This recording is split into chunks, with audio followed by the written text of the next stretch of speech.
तो नमस्कार साथियों, आज हम इस क्लास में पढ़ेंगे भारत का भौतिक विभाजन यानी भारत को कितने भौतिक प्रदेशों में बांटा गया है। इसको हम आज इस मुश्किल से 5 मिनट की क्लास में आसानी से समझेंगे कि भारत को कितने भौतिक प्रदेशों में बांटा गया है। जैसा कि आप सभी जानते हैं कि भारत एक विविधताओं वाला देश है।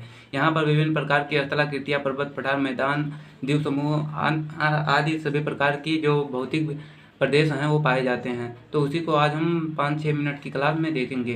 तो थोड़ा सा हम इसके बारे में रिव्यू दे देते हैं। भारत के भौतिक विभाजन के प्रदेशों को अगर देखें हम तो किसी किताब में जो दिया गया है वो 5 प्रकार का दिया गया है, किसी में 6 दिया गया है। तो आज हम 6 भारत के भौतिक प्रदेश को देखेंगे। चलिए मैं थोड़ा सा रिव्यू दे देता हूँ, फिर इसे बोर्ड पर ड्रा करके मैप के माध्यम से आपको बताऊंगा। पहला नंबर पर आता है हिमालयन रीजन, दूसरे नंबर पर आता है उत्तर का मैदान और तीसरे नंबर पर आता है प्रायद्वीपीय भारत और यानी प्रायद्वीपीय पठार और तीसरे नंबर पर अगर हम देखें तो चौथे नंबर पर अगर हम देखें तो तटीय प्रदेश हैं और 5वें नंबर पर हम देखें तो थार का मरुस्थल है यानी राजस्थान का जो थार का मरुस्थल है और 6वें नंबर पर हम देखें तो हमारे भारत के जो द्वीप समूह है जैसे अंडमान निकोबार द्वीप समूह और लक्षद्वीप। तो चलिए इसे हम बोर्ड पर ड्रा करके बताते हैं बिना देरी करते हुए। 5 मिनट की क्लास में आपका सारा कॉन्सेप्ट क्लियर हो जाएगा।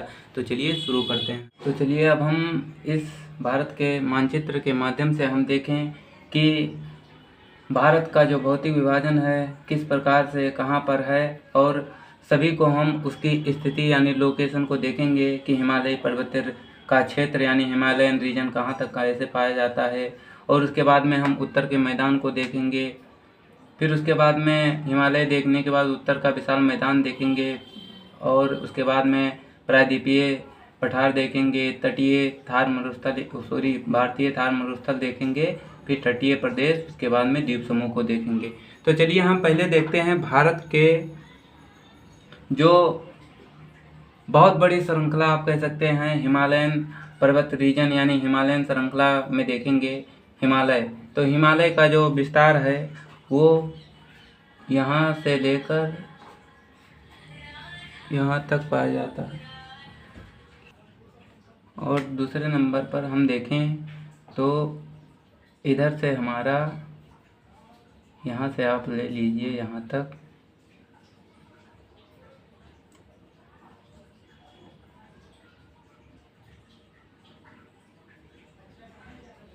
ये हमारा हो गया।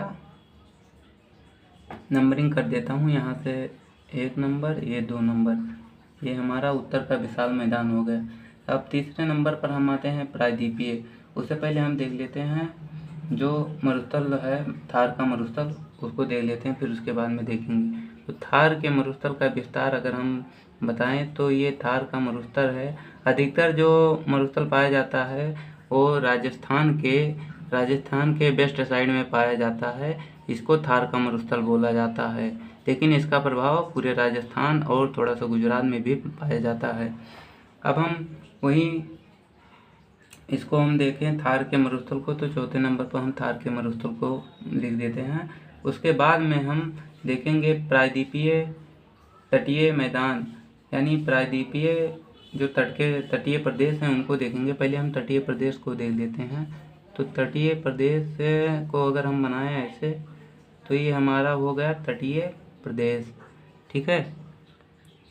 तो ये यहाँ तक ऐसे पाया जाता है। वैसे तो यहाँ तक इसका विस्तार कर देते हैं, लेकिन ये तटीय प्रदेश हो गया। तो ये कितने नंबर पर है? तो ये 5 नंबर पर है। अब जो इतना बच गया है इतना, ये है हमारा प्रायद्वीपीय भाग यानी प्रायद्वीपीय पठार।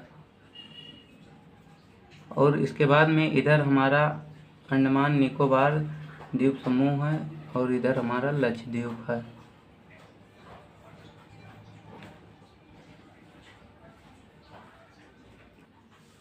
तो अब तक हमने देख लिया इधर हिमालयन रीजन, उसके बाद में उत्तर का विशाल मैदान जो गंगा ब्रह्मपुत्र और सिंध नदी के लाए गए अवसाद से इसका निर्माण हुआ है।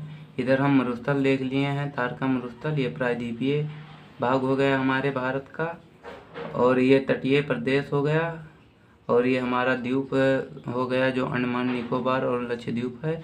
ये अंडमान निकोबार जो द्वीप है ये बंगाल की खाड़ी में पाया जाता है यानी स्थिति है, और ये अरब सागर में है। तो अगर आप लोगों को यह समझ में आया हो यह क्लास, तो इस क्लास में कमेंट करके बताइएगा कैसा लगा आपको क्लास। मिलते हैं किसी अन्य क्लास में, तब तक के लिए आप सभी का धन्यवाद। जय हिंद, जय भारत।